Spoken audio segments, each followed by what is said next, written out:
Living in Central Illinois.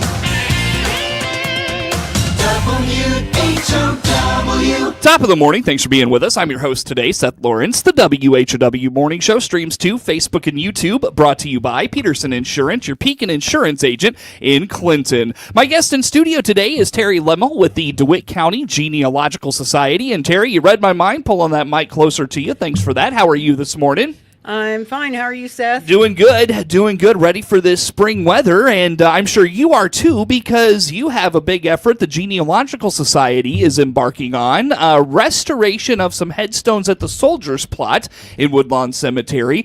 Before we get into that, give us a little history on the Soldiers Plot, Terri.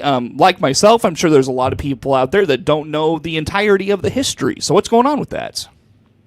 Anyone who lives in Clinton is surely familiar with Woodlawn Cemetery and how huge it is.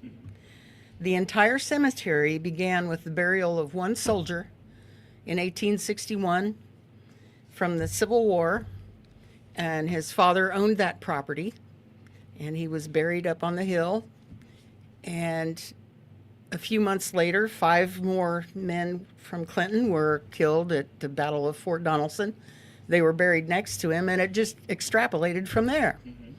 But today, there is still, in that one area called the Soldiers Plot, in the old section of the cemetery, there are 80 Civil War veterans buried there. Wow. And, of course, those tombstones are 150 years old or more, so they need help. A lot of them are crooked, and the ground tries to swallow up stones, and a couple of them are completely missing. A sign was erected there in 2009. It's beginning to show its age. We want to replace that too. There's quite a bit of cleanup work that needs to be done on the outskirts of the plot with some overgrown brush and so forth. So we have a project going on to complete those things and to preserve that cemetery. It's usually the focal point of our Memorial Day celebrations. Right. Mm-hmm. So the first Memorial Day, which was called Decoration Day then, began in 1868, and it was a big deal in Clinton. We had, at that time, there were 40 graves there of men who were veterans who died during the war years. There was a huge parade, and there were 40 women dressed in white with wreaths that came and put wreaths on each grave, and there was a huge crowd that went to that. And even today, when we do our Memorial Day program, it usually culminates at that location there in the cemetery. Right. So I feel it's important that we preserve it, and it's not going to be free, but it's not going to cost a lot of money either. Mm-hmm. So I think that we can complete this whole project for about $2,000. Oh, wow.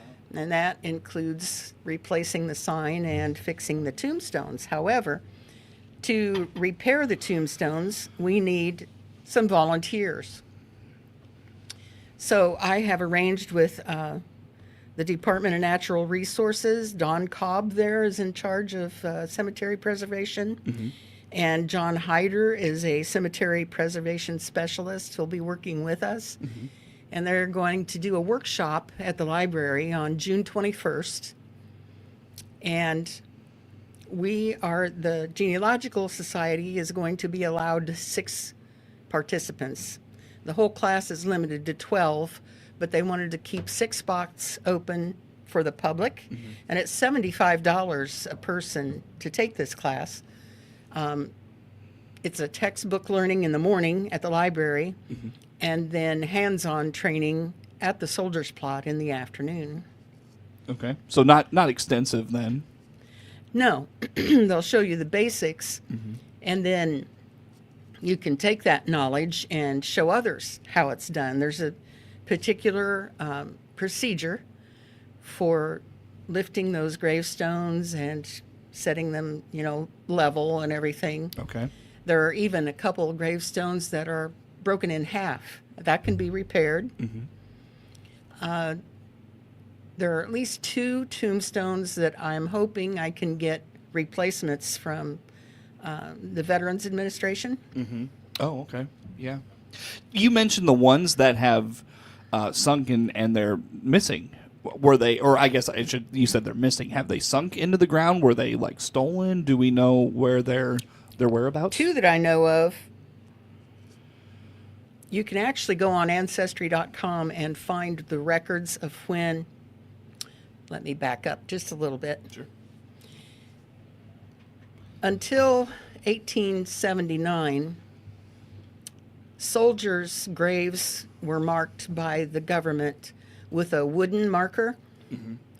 But then there were so many dead soldiers during the Civil War that they soon discovered that it would cost a lot of money to do wood markers because those all needed to be replaced after about 5 years because they just didn't hold up. Okay.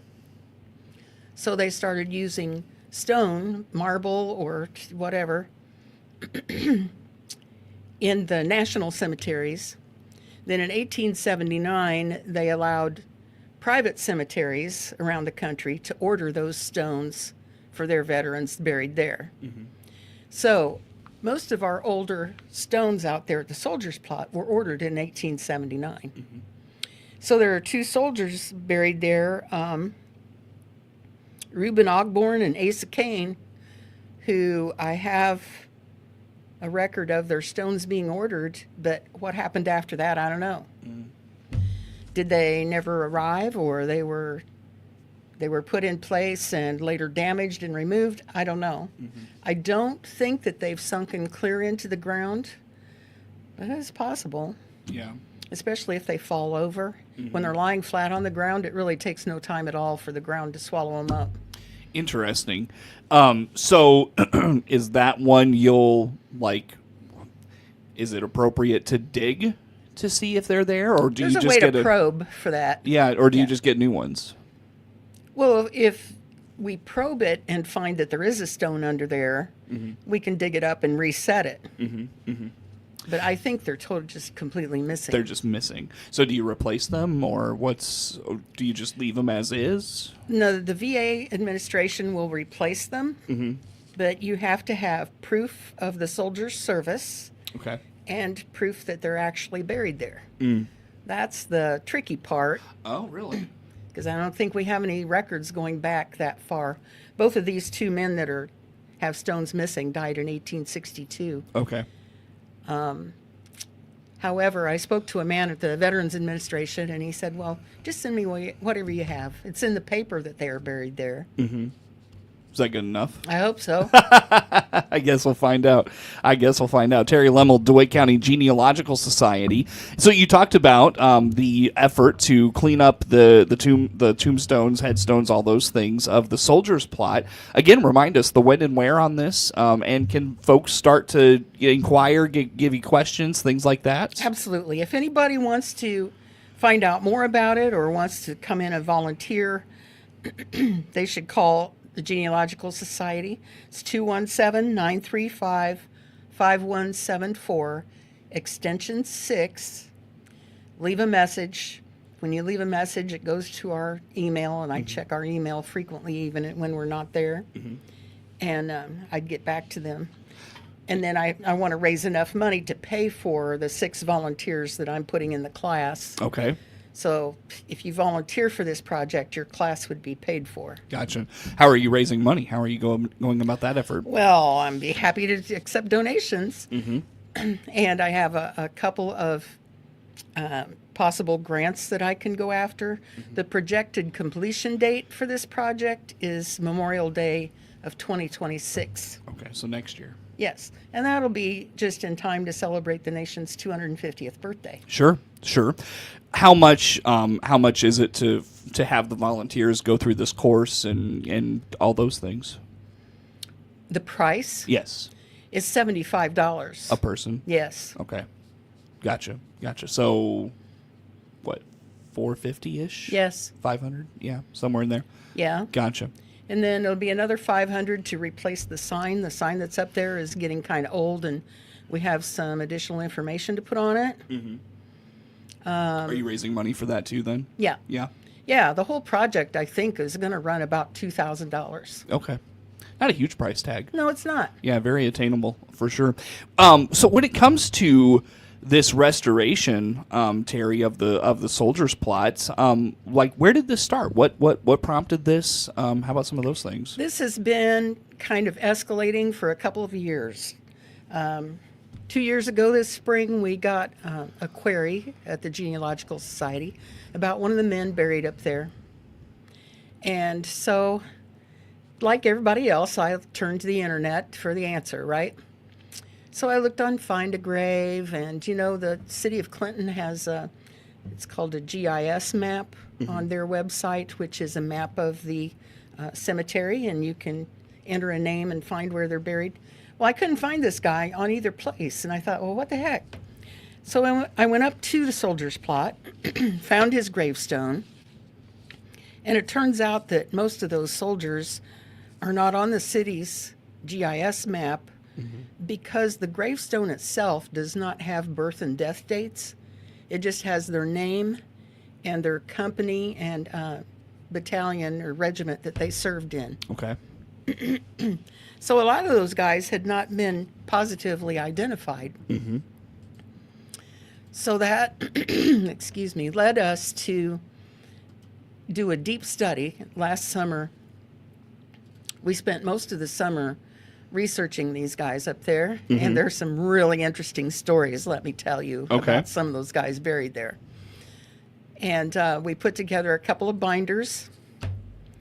But the more time you spend up there at the soldier's plot, I mean, you can just look around and see that it really needs work. And sometimes I go up there and just look around, and I try to imagine what it was like in 1865 when there were no paved roads, there were a lot of trees, there were very few monuments up there. I mean, it's really hard to imagine now. But those things can all be rectified and hopefully make it last another 150 years. Yeah, gotcha. Now, I know that this restoration also has been taken up. I know Clinton Schools, one of their teachers has been, Kelby McMath has been big into restoring some of the cemetery plots and those sorts of things. Terry, I'll tell you what, I look at the clock, though. We could use a break. Maybe we can talk about that in a little more when we come back. Best way for folks to learn about this effort, get involved if you're looking for volunteers or things like that. How do they learn more? You can call us at 217-935-5174, extension 6. Stop by the library on Thursdays when the volunteers are there in the genealogy room. Follow our Facebook page. Sounds good. Terri Lemmel, DeWitt County Genealogical Society, in studio with us this morning. More to come with Terri on The Morning Show.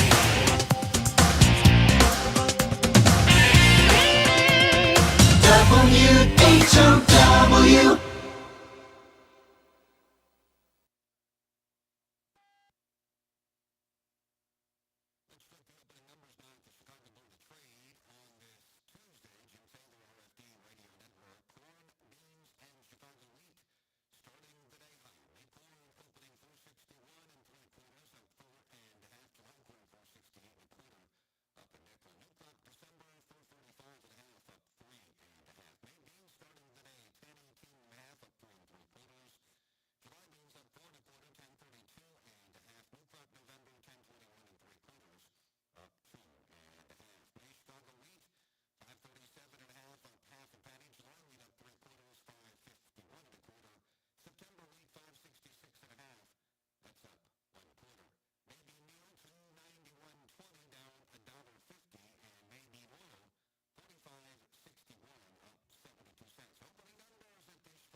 Once again, a good morning. Thanks for being with us. I'm your host today, Seth Lawrence. The WHOW Morning Show streams to Facebook and YouTube, brought to you by Peterson Insurance, your Pekin Insurance agent in Clinton. Terri Lemmel with the DeWitt County Genealogical Society, our guest in studio today, as she talks about the restoration of the soldiers' plot at the Woodlawn Cemetery in DeWitt County. And Terri, if you don't mind, just one more time, the when and where on that. I know you're doing some training. By the way, you mentioned the volunteers for that. Are those spots all filled? Are you looking for more volunteers? What's the status of that? I do not have any written in stone volunteers yet. Pun intended, maybe? Sort of, yeah. But if you have a group or an civic organization who would, I have a whole presentation on this Soldiers Plot project if you want to learn more about it. Okay. Or if you're an individual who wants to know more, like I said, call us at the library or stop by. Look for updates on our Facebook page. Mm-hmm. All right, very good. So plenty of ways to learn more and get involved, and sounds like still looking for some help as well in that effort. And you mentioned the goal is to have all that training paid for the volunteers that choose to participate. Yes. So yeah, so good opportunity there. Very good. By the way, what else is keeping the Genealogical Society busy, Terri? I know you. It feels like every time I run into you, you've got something going on. What's been happening lately? Well, you know, we're a lot busier than you might think. We do a lot of stuff. We used to have an historical society here in DeWitt County, but that went out of existence a long time ago. So we kind of try to fill in that regard as well. And this past several weeks, we've been working on old schools. We're still accepting photographs. If anybody has old school photographs they would like to donate, or we can make copies of, we'd be happy to have them. Like old school buildings, or like pictures of The buildings, the classes, the older the better. Oh, okay. Probably the oldest material we have is from about 1898. And we're working on a map to show where all the old country schools were located, which is a little more difficult than you might think, because there are old schools and then there are old schools. And it's kind of hard to tell one from the other. Oh, okay. Then also, I might mention that a week ago yesterday, we entertained a small group from Warner Wellness Center. They had called and asked us if we could share a little information on Woodlawn Cemetery and this and that. So they came in, and we, another volunteer and I, told them about the history of Woodlawn and how to use the city's GIS map on their website. And tombstone iconography, you know, the pictures that you see on tombstones and what they mean. Yeah, sure. And then hand out on tombstone cleaning guidelines, because there's a particular way it should be done. Yeah, yeah. I feel like I let this slip by without addressing it. You mentioned that GIS system available on the city website. You can just jump on there and have a look at that. Remind us what that's all about. Well, you know, that cemetery is so huge. If you don't know where somebody's buried, you could spend 3 days out there looking for it. So you can go on that map and enter the name, and it'll show you the block, the cemetery block in which they're buried. So then you can figure out where that is. Also, the soldiers I told you that weren't on there, Cameron Wilford has agreed to add them. That once we found out their birth and death dates, she's going to add them to that map. Oh, wow. As she gets the time, and we really appreciate that. Sure. Cameron's awesome. She's the best. Very good. Awesome. Well, that's a great resource for folks, and like I said, available for free at the city website. I'll tell you what, Terri, I feel like this is a good time to remind folks all the resources the Genealogical Society can maybe offer someone who comes in with a question, or you mentioned last week you got a query about one of the plots at the soldiers, one of the tombs at the soldiers' plot. What kind of resources can you help folks with if they're interested in whether it's a family history or just maybe a school project? How can they help? How can you help the public? You might be surprised how many people come in to research the history of their house. So we have a lot of plat maps and old phone books and city directories. So a lot of times we can narrow it down. Plus the newspapers, all the newspapers on microfilm. They're a great resource. I might also mention that I had said earlier about the original grave markers out there being wooden. Yeah. If anyone anywhere has a picture of the soldier's plot when it still had the wooden markers, I would just die to get a copy of that. Oh, really? Yeah. Okay. So yeah. it would have to be before 1879, which, certainly there was photography then. I wanted to ask this. Are there still like ties, folks in DeWitt County with ties to soldiers at the soldier's plot? Or yeah. Sure. Yeah. Okay. But then you might also be surprised how many of the soldiers buried there weren't. I think there are only 2 soldiers buried there who were actually born in DeWitt County. There are some from Germany, from England, from Canada. I mean, just all over the place. And a lot of them settled here after the war. And, Clinton was really on the rise, as they say, after the railroad went through. And I think that a lot of our soldiers from here must have told their people that they met what a great place Clinton was to live, because a lot of people came here after the war from other places. Interesting. Terri, I apologize for this. I'm quickly running out of time. I've got about a minute. What did I miss that you want to put out there today? Well, I don't think we've really missed too much. Just anybody who is interested in taking part in this restoration project or would like to donate to it, please give us a call.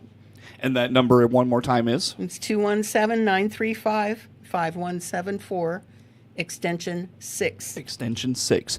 And is that training on a certain day, or is that It's a Saturday. It's a Saturday. Do you know when yet? It's June 21st. Got it, June 21st. And I don't know how many sessions it'll take to get finished. Okay. This project, maybe 3 or 4, I would say. Now, when that training is finished as a group, will everybody go out together and work on the restoration, or is this something that they can take up on their own time and work on that way? How will that work? It's something they can take up on their own time, and I'm hoping that ideally a hobby group would form to work on some of our old cemeteries. I see. Because our earliest cemetery definitely needs work. Sure. Again, how do folks follow along with the Genealogical Society? Are you on Facebook, the World Wide Web? We have a Facebook page. We have a website. It's just DeWitt County Genealogical Society. Sounds great. That is Terri Lemmel, DeWitt County Genealogical Society, in studio with us. Network News is now.